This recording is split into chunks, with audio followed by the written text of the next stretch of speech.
I sort of feel bad about making this video, but not really.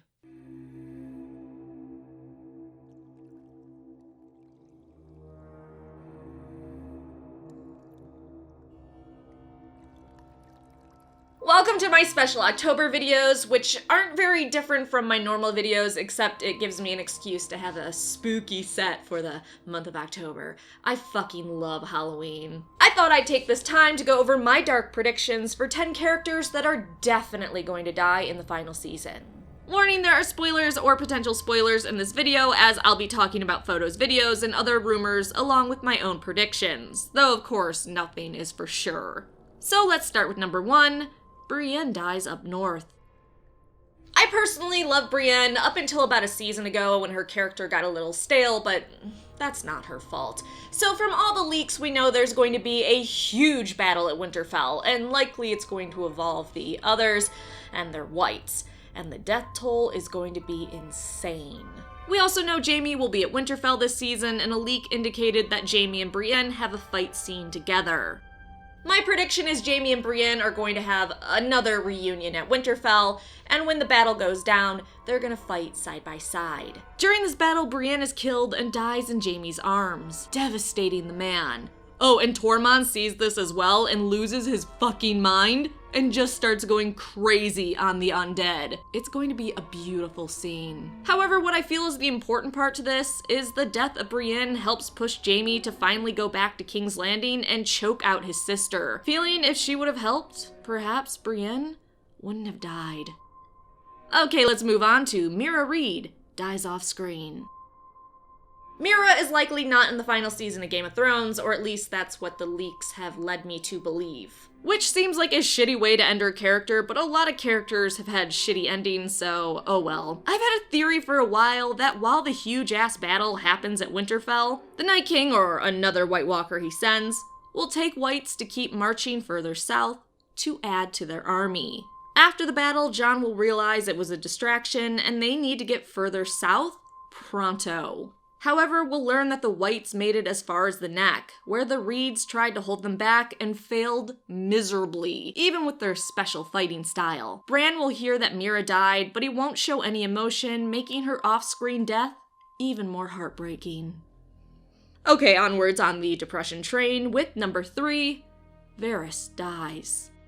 I've never been a fan of Varys or Littlefinger, and I think just like his frenemy dying last season, this season, it's Varys' time to go, and we know Melisandre told Varys where he's going to die. I have to die in this strange country.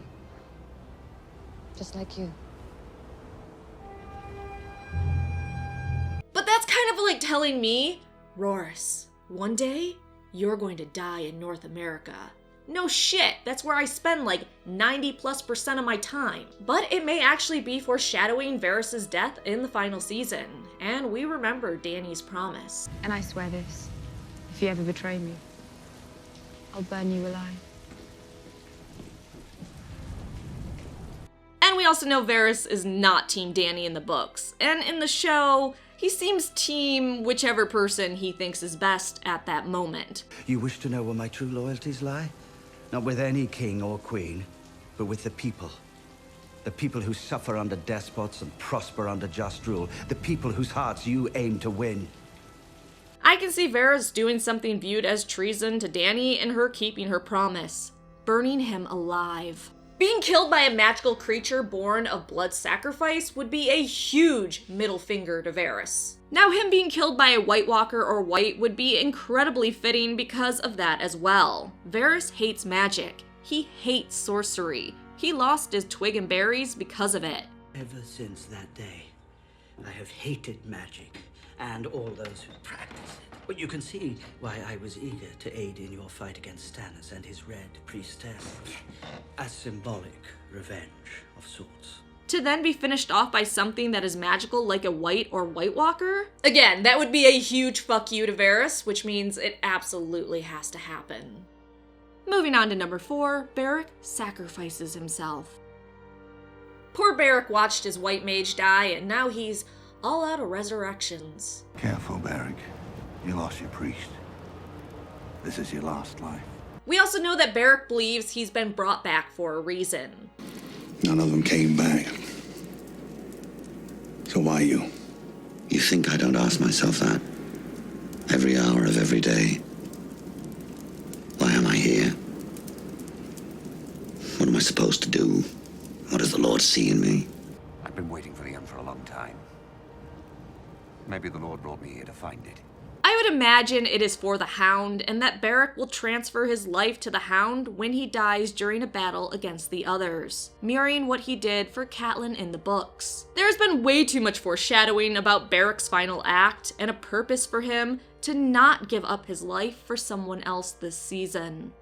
Number 5, Theon dies to redeem himself completely. Theon was kind of a douche. While some feel he's redeemed himself, others aren't quite sure. I do know that scene where he stands up to the Ironborn was epic as fuck, though.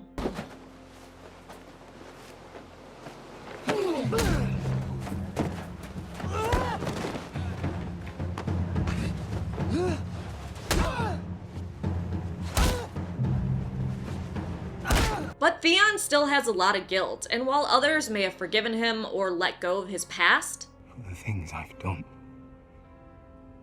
it's not my place to forgive you for all of it. But what I can forgive, I do. Theon may not feel completely absolved, which is part of the reason he's going to save his sister, besides he owes her and loves her to some degree. I was Ramsay's prisoner. Yara tried to save me. She's the only one who tried to save me.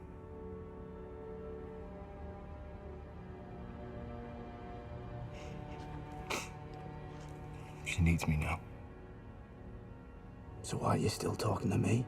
When she was taken, he fled to live another day and rescue her, much to Yara's disappointment.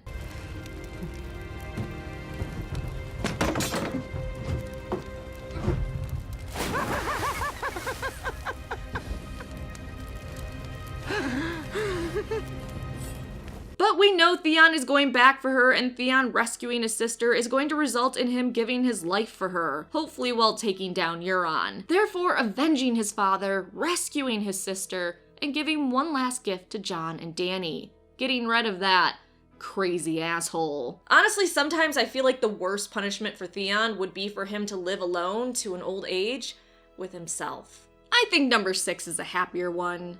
Melisandre by fire. It's no surprise that after Melisandre's farewell speech, Oh, I will return, dear Spider. One last time. My lady. I have to die in this strange country. that she would be back in the final season with reinforcements from Essos. However, that bitch has done some fucked up things. And she needs to pay for them. Even if she did do all those things with quote-unquote good intentions. I haven't been shy about my belief that Melisandre will be back in the final season and use fire magic to help beat back the others. If there is any justice in that world, she'll do it by having set herself on fire. Or the other followers of R'hllor sacrificing her. She dies in terrible pain, a pain she inflicted on many others. She dies in Westeros as she predicted, and she helps defeat the undead. Now, if you want to be really cruel about it, and trust me, I do, I really hope Melisandre does her whole fire blood sacrifice, and while she's burning alive and just in torment, she realizes what she did was all in vain, and it's not going to change anything. She dies in agony like so many others, knowing she fucked up, and her sacrificing herself was for nothing. If we're super lucky, we'll see that Davos was watching the whole thing and also gives zero fucks. Maybe he can light a cigarette on her burning body. Sucks to suck, bitch. Okay, number 7. Daenerys dies in childbirth. I feel like everyone's predicting this, but there's just something so darkly poetic about Dany dying while giving birth to her and Jon's child. Her mother died in childbirth, bringing her into the world. Jon's mother died in childbirth, bringing him into the world. It almost feels like this has to happen. And if the showrunners D&D really want to rip out Dany's fans' hearts, this is a good way. We spent so many seasons watching her rise to power, and when she finally gets to Westeros, she has to deviate from that to stop the threat of the others, and then she just dies. If they really want to fuck us up, they'll have Jon away fighting a battle and Jorah by her side while she dies. That would be a sob fest. The really sad thing could be that her child then sits on the Iron Throne and rules. A child that never knew or wanted it, while the one that did passes away. On that happy note, let's go to number 8, Unmountain by Sandor's Hand. Come on, they hyped the shit out of Clegane last season. That's not how it ends for you, brother. You know who's coming for you. You've always known. This is going to happen, and Sandor is going to waste his slower and dumber brother. And if Karma has anything to say about it, the Hound will finish him off and make sure he stays dead with fire. My brother gave me this. It was just like you said a while back. Pressed me to the fire like I was a nice, juicy mutton chop. The pain was bad. The smell was worse. But the worst thing was that it was my brother who did it. This sort of ties into Beric sacrificing himself for the Hound, because I believe the Hound will die before Clegane and Beric will bring him back, saying he has a purpose. The Hound then realizes that his purpose was to smack the Unmountain around. Okay, I'm really sorry for this one, but number 9, Davos.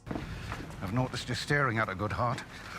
Look, I love Davos. You love Davos. Davos is amazing, which absolutely means he's going to die in the final season, and it's going to be gut-wrenching. It will come out of nowhere, too. We'll think everything is okay and done, and then one of the undead will shank him from behind. That's when we see Davos fall to the ground, and while bleeding out, gives Jon some last advice. Davos is gonna die, and I've already bought a shit ton of Kleenex for it. Finally, number 10, the obvious. Number 10 is just the super obvious deaths, like it's super obvious Cersei's going to die either by Euron or Jaime's hands. The Night King is going to die, again, along with the undead dragon, lots of whites and extras. Nymeria will likely pop up to fight and Arya will watch her die. I actually think Ghost will live, which shows I live in a fantasy land. Euron will die probably by Theon's hand or maybe even Yara's. Jon dying if Dany doesn't also seems pretty obvious. But what deaths do you think are super obvious that are going to happen in the final season? Like, subscribe, and let me know in the comment section down below. And come back for more spooky October videos. Super spooky.